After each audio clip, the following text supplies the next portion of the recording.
నాగార్జున చింపేసిండు. ఎందుకంటే చాలా రోజుల తర్వాత మనం ఒక నాగార్జున గారిని ఒక మాస్ చూసినాం, ఒక నువ్వు వస్తానని చూసినాం, ప్రతి ఒక్క మూవీ చూసినాం నాగార్జున గారిని.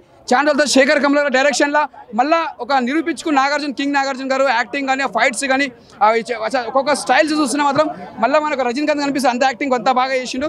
మనం చెప్పాలంటే మన ఇక్కడ ధనుష్ గారు మెయిన్ చెప్పాలంటే ధనుష్ గారు యాక్టింగ్ మాత్రం ఇరుగా తీసిండు. అంటే ఎక్కడికో తగ్గలే, ఇద్దరు పోటీ పడి చేసిరు యాక్టింగ్లో, అంత బాగా చేసిరు. ఇక్కడ మెయిన్ చెప్పాలి దేవిశ్రీ ప్రసాద్ ముందుగా హ్యాట్సాప్ సార్. ఎందుకంటే అప్పట్లో డమరకం మ్యూజిక్ కొట్టి మొత్తం దద్దరిపోయింది. మళ్ళీ ఇప్పుడు ఒక సినిమా నాగార్జున కొత్త సినిమాతో వచ్చి మళ్ళీ ఇచ్చి పడేసిరు మ్యూజిక్, అంతా బాగా కొట్టిరు. స్క్రీన్ ప్లే కానీ డైరెక్షన్ కానీ ముందుగా శేఖర్ కమల సార్ నిజంగా హ్యాట్సాప్ సార్. మీరు ప్రతి ఒక్క సినిమా ఏది తీసినా కూడా ఏ సినిమా మ్యాచ్ ఉన్నా కూడా ఒక డిఫరెంట్ తీస్తారు. అలాంటి డిఫరెంట్ సినిమా కుబేరా సినిమా. ఆ టైటిల్ ఎలా ఉందో ఆ టైటిల్ దగ్గర సినిమా మాత్రం ఇచ్చి పడేసిరు. ముందుగా రాజమౌళి గారు సార్ కూడా చెప్పారు ఇంటర్వ్యూలో ఈ సినిమా మంచి బ్లాక్ బస్టర్ అయితే, అందుకే ఇది పెద్ద బ్లాక్ బస్టర్ అయింది.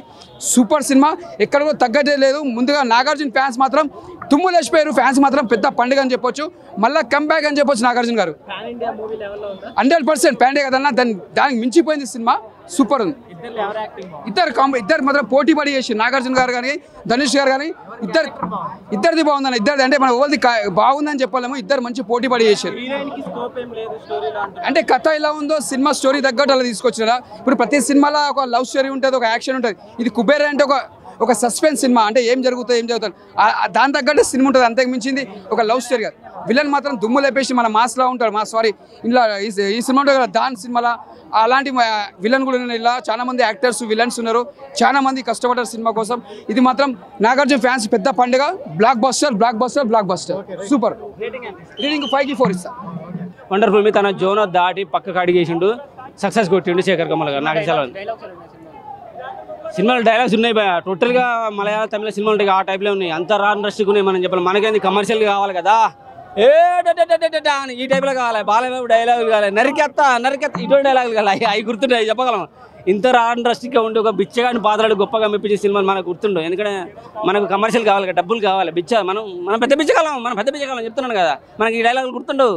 కమర్షియల్గా అయితే ఈ బాలయ్య వచ్చిండ్రా నరికిండ్రా తంతని ఇతను సుమ్ములు లేచినాయిరా. నిజంగా రీసెంట్గా వచ్చిన బాలయ్య టీచర్ చూసారా, త్రిశూలం తిరుగుతుంటే మరో బ్లాక్ బస్టర్ తెలుగు ఇండస్ట్రీకి రాబోతుంది అఖండ 2 ద్వారా. నాకైతే కుబేరా సినిమా చాలా బాగా అనిపించింది. లెంత్ కొంచెం కడిగిస్తుంటే బాగుంది అనిపించింది. సినిమా పరంగా వండర్ఫుల్, చాలా బాగుంది, చూడొచ్చు. Thank you. బాగుంది భయ్యా, నిజంగా ఊహించి ఎక్స్పెక్ట్ చేయలేను నేను. ఎందుకంటే ధనుష్ అఫ్కోర్స్ తమిళ్లో స్టార్ హీరో, తెలుగు ఇండస్ట్రీలో నాలుగు స్తంభాల్లో ఒక స్తంభం నాగార్జున గారు. ఆయనని కూడా ఇట్లా ఇలా ఇలా ఇలా పిసికేసి అలా ఇగో నువ్వు నాకు ఇంతే కావాలి, నువ్వు స్టార్ హీరో, యువ సామ్రాట్, అక్కినేని నాగేశ్వరరావు గారి కొడుకువి, నీకు ఆ రేంజ్ ఇస్తా, ఎలివేషన్స్ ఇస్తా, ఇవన్నీ ఏం లేవాడ. శేఖర్ కమ్ముల అంటే స్టోరీ, ఆయన చెప్పింది ఏ హీరో అయినా ఆయన చెప్పింది ఏ వినాలా, ఆయన చేసిందే ఆయన చేయమనేదే చేయాలి. అంత అద్భుతంగా ఆయనతో చేయించుకున్నాడు. వండర్ఫుల్గా అనిపించేది. నాకు ఎక్కువ బాగా నచ్చింది అంటే ధనుష్ పాత్రనే. ఎందుకంటే ఒక బిచ్చగాడిగా చేయడం రియల్ గ్రేట్ అనిపించింది. అంత అద్భుతంగా అంత అలా ఒదిగిపోయి చేసింది అనమాట. చాలా బాగా అనిపించేస్తుంది. 4+ ఇవ్వచ్చు భయ్య, 4+ ఇవ్వచ్చు. కమర్షియల్ ఎలివేట్స్ లేవు, బూతులు లేవు, వండర్ఫుల్గా అనిపించేస్తుంది. బినామీస్ ఉంటారు కదా, బినామీసు, బిచ్చగాళ్ళు, కుబేరులు, ఇగో వీళ్ళకి సంబంధించిన స్టోరీ వండర్ఫుల్ అనిపించేస్తుంది. వచ్చి చూడండి. లెంత్ గురించి ఆలోచించొద్దు. అలాగే రష్మిక ఉంది అని చెప్పి గ్లామర్ గురించి ఆలోచించదు. Music super, BGM Devi Sri Prasad back. Thank you. చాలా బాగుంది సినిమా.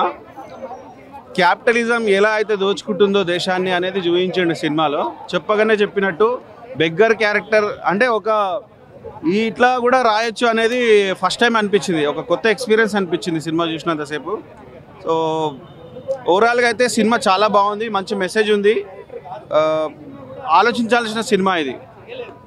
అంటే మినిమం డిగ్రీ చదువుకున్న వాళ్ళకి అర్థమవుతుంది అన్నట్టు అట్లాంటి సినిమానే ఇది. సో క్యాపిటలిజము ఇలాంటివన్నీ మెన్షన్ చేశారు ఇలా. మ్యూజిక్ ధనుష్ గారు యాక్టింగ్ ఎక్సలెంట్ ఉంది, 1 man షో అనుకోవచ్చు. ఇంకా తర్వాత నాగార్జున గారు కూడా ఎక్సలెంట్గా నటించారు. అండ్ టోటల్గా బీజిఎం కానీ ప్రతిదీ ఎక్సలెంట్ ఉందండి. బాగుంది సినిమా, ఎక్సలెంట్ అండి.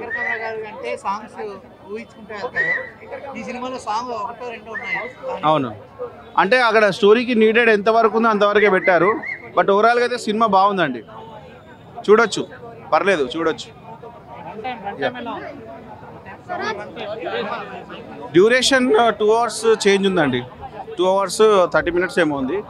సో చూడొచ్చు, మంచిగా ఉంది సినిమా. ఫ్యామిలీస్తో వెళ్ళి చూడొచ్చు. ఎక్కడ కూడా అడల్ట్ కంటెంట్ అట్లాంటివి ఏం లేవు. సినిమా మాత్రం మంచి మెసేజ్ ఉన్న సినిమా.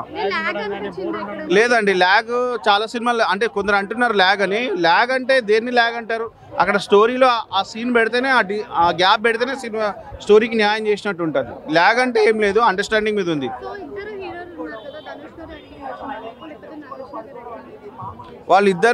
ఇద్దరు ఎక్సలెంట్గా చేశారు అనుకోండి. సినిమాకి ఇద్దరు ప్రాణం పెట్టేశారు, చాలా బాగా చేశారు, బాగున్నాయి క్యారెక్టర్స్. హాయ్ హలో మెస్మరైజ్ చేసే మూవీ ముచ్చట్లు, రిలీజ్ అయిన వెంటనే రివ్యూస్, మీ అభిమాన తారల రియల్ స్టోరీస్, సినిమా సమాచారం ఏదైనా క్షణాల్లో మీ చెంతకు. మరింకెందుకు ఆలస్యం, యోయో సినీ టాకీస్ ని సబ్స్క్రైబ్ చేసుకోండి. హలో నోటిఫికేషన్ కోసం గంట కొట్టడం అస్సలు మర్చిపోకండి.